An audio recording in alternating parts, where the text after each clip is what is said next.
There's a new face to communism, Edgar, and this isn't it. Communism is a foreign threat now, not domestic. Mr. Kennedy, before you were even born, I heard that very same argument from a Mr. Mitchell Palmer. Do you know what it took to change his mind? A bomb. Now, I do not want that to happen to you or your brother, sir. There's no reason we both can't get what we want. We can wage a war on two fronts, sir. You understand? You can go now, Mr. Hoover.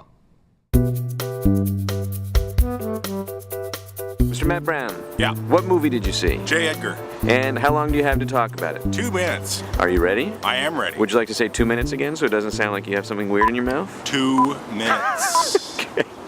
Ready? Yeah. Go. I saw J. Edgar a couple of days ago, and as sometimes happens, in reflection, I think the movie is marginally better than I kind of initially thought it was, but it still sort of feels like a miss to me.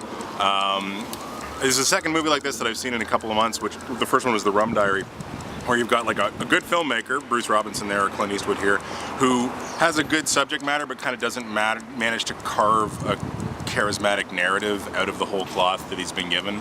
I think there's a good story in there. I buy why you tell the story of J. Edgar, but it doesn't ever really come together into a satisfying piece of drama. Leo DiCaprio is J. Edgar, and the most interesting stuff about the movie is the stuff that deals with his extremely repressed homosexual love affair with his kind of number one man, Tolson, played by the Winklevoss twins. There's a couple of scenes in the movie where, like, there's one where they kind of have this big confrontation with each other about their love, and another one where J. Edgar's mother tells J. Edgar what she thinks about their love, and those are both like stunning scenes. They just come and punch you in the face. But the rest of the movie isn't working on that level, and it kind of begins to feel a little bit boring. The other problem is that you've got a movie where there's basically two halves of the story. There's the story of his career, and then there's this personal half that I was talking about.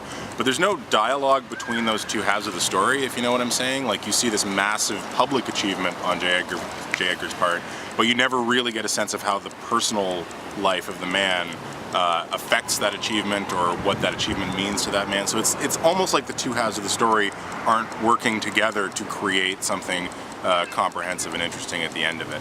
So I think it's time for us to acknowledge that maybe Clint Eastwood isn't actually that great a filmmaker. He's a good filmmaker, but he's only really made one great film, and he's made a lot of good films and also a lot of films that had incredible intentions and never actually got to an interesting or conclusive end. And I think J. Edgar is one of those movies. I don't want him to die. I like the things that he says about... Who's behind us anyways? Who is this guy? That's Al Waxman. Yeah. And apparently the kids here in Kensington like to fuck with him a bit.